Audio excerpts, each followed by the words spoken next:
மாற்றம் ஒன்றே மாறாதது அப்படிங்கிறது கும்பராசிக்காரர்களுக்கு ரொம்ப தெளிவா தெரியும்.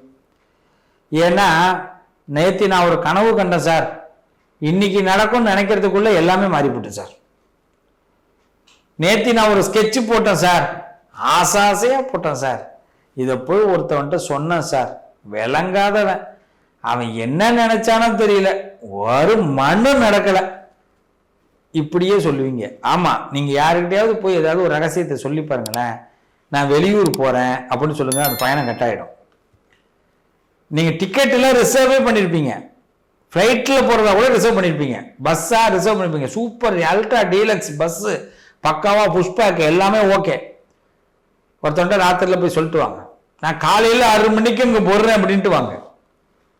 காலையில ஒன்று ராத்திரி 10:30 வேற போன் உங்க வீட்டுக்கு வரணும், இல்லைன்னா காலையில கிளம்பி போற நேரத்தில் உங்களுக்கு ஏதாவது ப்ராப்ளம் வரணும், இல்லை உங்க பக்கத்தில் உள்ளவங்களுக்கு ப்ராப்ளம் வரணும், அந்த ப்ரோக்ராம் கேன்சல். இது நடக்கும். அப்ப என்ன பண்ணக்கூடாது, உங்க விதி எந்த இடத்துல விளையாடுதுன்னு பார்க்கணும், விதி எங்க வலிமையா இருக்குன்னு பார்க்கணும். கும்பராசிக்காரர்களே, உங்க குழந்தை மனம்தான் உங்களுக்கு விதி. குழந்தை மனம்னா என்ன?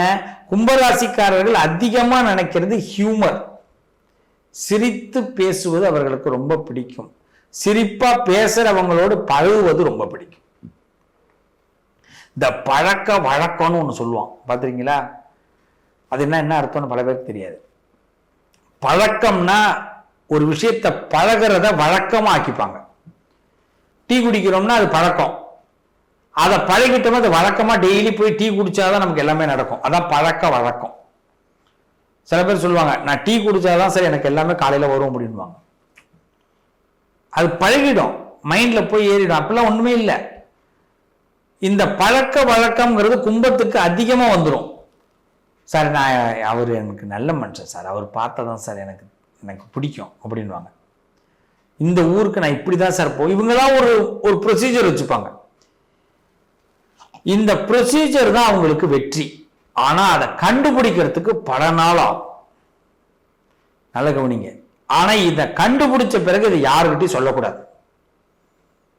இந்த 2 விஷயம்தான் கும்பத்தோட வெற்றி. ஆனா இந்த இடத்துல எல்லாம் விதி விளையாடும். இதை கண்டுபிடிக்கிறதுக்கு ரொம்ப நாள் கடு கொடுக்கும். ஒரு பள்ளிக்கூடத்துல ஒரு பையன் படிச்சான், அவன் ஃபெயில் ஆகிட்டே இருந்தான். பரீட்சைக்கு நல்ல படிப்பான், இந்த குவார்டர்லிக்கு போவான், ஆஃபேலிக்கு போவான், ஃபெயில் ஆகிட்டான். குவார்டர்லி போயிடுச்சா, ஆஃபேலிக்கு ஃபெயிலு, பயம் வந்துருச்சு. அப்போ அவங்க அம்மா என்கிட்ட அழைச்சிட்டு வராங்க, ஜாதகம் பார்க்குறாங்க, நான் பேசுகிறேன். நான் எப்பயுமே ஜாதகம் பார்க்கும்போது இந்த கிரகங்களை பற்றி ரொம்ப பேச முடியாது, நான் எனக்கு அதில் ஒரு பெரிய அளவில் யோசிக்க மாட்டேன். ஏன்னா பையனுக்கிட்ட போய் நான் அவன்கிட்ட போய் சனி சரியில்லடா குரு சரியில்லடான்னு சொல்லக்கூடாது. பெத்த அம்மாட்ட போய் பையனோட படிப்பை பற்றி பேசக்கூடாது, அந்த அம்மாவுக்கும் தெரியாது. அந்த அம்மாவுக்கு எல்லாம் தெரிஞ்சது பையன் சக்ஸஸ் ஆகணும் மட்டும்தான். என்கிட்ட இந்த அம்மா வந்திருக்கிறதுக்கு பையனை சக்ஸஸ் ஆகிறதுக்கு வந்திருக்கு. இப்போ நான் என்ன பண்ணணும், சப்ஜெக்ட் தான் நேராக பேசணும். அப்போ அந்த பையன்கிட்ட சொன்னேன், நீ எப்படா பள்ளிக்கூடத்துக்கு பரிச்சை எழுத போவ அப்படின்னு. அப்புறம் அவன்கிட்ட பேசுகிறோம், இன்னொன்று நிமிஷம். அப்போ அவன் சொல்கிறான், இந்த ட்ரெஸ்ஸு போட்டிருப்பேன், இந்த யூனிஃபார்மு, நான் இப்படி தான் ட்ரெஸ்ஸு போட்டிருப்பேன், எல்லாம் பண்ணேன். அப்போ நான் அவங்ககிட்ட என்ன பேனடா யூஸ் பண்ணுவேன் அப்படின்னு. அவன் ஒரு பேனா சொன்னான். என்ன பேட் எடுத்துகிட்டு போவேன் அப்படின்னு. அப்போ ஒரு பேடை சொன்னான். இப்போ நான் சொன்னேன், எடுத்துகிட்டு வா அவன் பேடையும் பேனாவையும் அப்படின்னு. அப்புறம் 2ஆம் நாள் வந்தான். முதல் நாள் வரல, 2ஆம் நாள் திருப்பி எட்டு வந்தான் எல்லாத்தையும். அவனை பார்த்துட்டு சொன்னேன், இந்த பேடை தூக்கி வச்சிரு, நல்ல கவனிங்க, இந்த பேடை எடுத்துரு, இந்த பேனா வேணாண்டா. அப்போ ரெனால்டுன்னு ஒரு பேனா வரும், ரெனால்டு அப்படின்னு ஒரு பேனா வரும், நீல கலரில் இருக்கும். அதாவது பார்த்தீங்கன்னா ஒயிட் கலரில் இருக்கும், நீல கலர் கொப்பி இருக்கும், அந்த நீல கலர் இது இருக்கும் அந்த பேனா. அந்த பேனா வாங்கி ஒரு இன்னொரு இதை காட்டினேன், இந்த பேடு, இந்த மாதிரி பேடு வாங்கிக்கிறா அப்படின்னு சொல்லிட்டேன். நம்ப மாட்டீங்க, ஆனுவலில் பாஸ் ஆவேன். பயங்கர சந்தோஷமா அந்த ரிசல்ட் அப்பெல்லாம் இன்லேண்ட் கவர்ல வரும். நான் சொல்ற காலத்துல எல்லாம் தெரிஞ்சுக்கங்க. அப்ப பாஸ் ரிசல்ட் வந்துட்டு அவன் வரான். இன்னைய வரைக்கும் நான் இதே விஷயங்களை நிறைய பேருக்கு கொடுத்துட்டு இருக்கிறேன், எல்லாரும் சக்சஸ். என்ன காரணம்னா ஒரே ஒரு விஷயம்தான், அந்த பையன் கும்பராசி. இந்த கும்பராசிக்கார பையங்களுக்கு என்னென்ன, கும்பராசியை பொறுத்த வரைக்கும் ஒரு விஷயத்தை ப்ரொசீட் பண்ணணும், அவங்க அதே ப்ரொசீஜர்ல போகணும், அவங்க அதை மட்டும் மாத்திக்க முடியாது. அந்த இடத்துல விதி கரெக்டா காட்டி கொடுக்கும். ஆனா அதை கண்டுபிடிக்கிறதுக்கு பல நேரங்கள் ஆகும். கும்பராசிக்காரவங்களுக்கு நிறைய இப்போ ஒன்றும் இல்லை. இப்போ நான் ஒரு நவரத்தின மோதிரம் போட்டிருக்கேன்னா இந்த மோதிரத்தை நான் போட்டுக்கிட்டே இருக்கணும். இதை கைட்டிட்டா எனக்கு பிரச்சனை. சார் இதெல்லாம் மனபிரம்ம சார் அப்படின்வாங்க. ஏன் கைட்டி தான் பாரு, மனபிரம்ம தானே, கைட்டிட்டு 4 நாள் இருந்து பாரு. புரியுதுங்களா நான் சொல்றது? முடியாது. இது என்னோட நம்பிக்கை. நான் இப்ப அந்த பையன் ஜெயிச்சானே, நான் அந்த பேடை மாத்தினதுனால கிடையாது. பேடை மாத்தணும்னு அவன் என்ன நினைச்சிட்டான், பேனாவை மாத்தி பேடை மாத்தணும்னு நான் பாஸ் ஆயிடுவேன் முதல்ல நினைச்சான் பாருங்க, அதுதான் அவன் சக்சஸ். அவன் அதே படிப்பதை அங்கேயே எழுதுனான் திருப்பியும். இவனுக்கு ஒரு நம்பிக்கை முதல்ல வந்துருச்சு. எக்ஸாம் எழுத போகும்போது நம்பிக்கை வந்துருச்சு. நான் இந்த பேடு எழுதுறேன், பேனாவால் எழுதுறான், பேட்ல பேப்பர் வைக்கிறான். இப்போ அவனுக்கு இப்படி சொல்லுவாங்கல்ல, கவிதை கொட்டுங்க சில பேருக்கெல்லாம். கண்ணதாசன் என்ன பண்ணுவாராம், இப்போ ஒரு நான் பேட்டியில பார்த்தேன், அவர் பேர் என்ன, பத்மஸ்ரீ கமலஹாசன் அவர்கள் ஒரு பேட்டி நான் இப்ப பார்த்தேன். அதுல சொல்றாரு, சிகரெட்டு புகை வெளியில வரும்போது வார்த்தை வெளியில வருமா, கவிதை வருமா கண்ணதாசனுக்கு. நம்ம யூடியூப்ல தான் கேட்டது, நீ நேரா போய் பார்த்தீங்கன்னா கேட்டுறாதீங்க, எனக்கு கேட்டது தானே சொல்லணும். அப்ப பாருங்க ஒரு மனுஷனுக்கு எவ்வளவு கலை நயம், அவனோட கவிதை நயம் இருக்கும். அப்ப அந்த பையனுக்கு பாத்தீங்கன்னா இந்த பேட் எடுக்கிறான், பேனாவை வைக்கிறான், இப்ப பரீட்சையில படிப்பு வந்துட்டு இருக்கு. அவ்வளவுதான், இவனுக்கு இந்த இதை மட்டும் மாத்தி இருக்கிறோம்.